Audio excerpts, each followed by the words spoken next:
रविकांत उपकरांच्या सरकारच्या शिष्टमंडळासोबत बैठक। अजित पवारांच्या अध्यक्षतेखाली मंत्रालयातील दालनात आज बैठक। पीक विमा, कर्जमुक्ती तसंच सोयाबीन आणि कापूस दरवाढी संदर्भात बैठकीत चर्चा होणार। जी सोयाबीन आणि कापसाला प्रामुख्याने भाव मिळावा याकरता तुम्ही उपोषणाला बसलेले होते। 4 दिवस तुमचं संपूर्ण उपोषण चाललं। चौथ्या दिवशी शेवटी तुम्हाला सरकारकडनं चर्चेचं निमंत्रण मिळालं। त्यानंतर तुम्ही संपूर्ण उपोषण मागे घेतलं।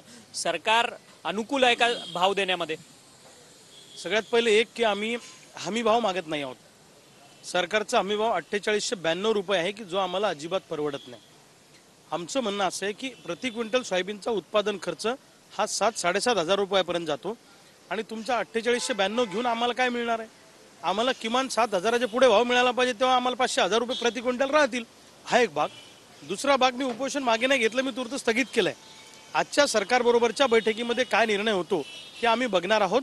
सकारात्मक निर्णय झाला तर सरकारचं स्वागत करू, नाही झाला तर राज्यभर आक्रमक आंदोलनाची भूमिका आम्ही घेऊ।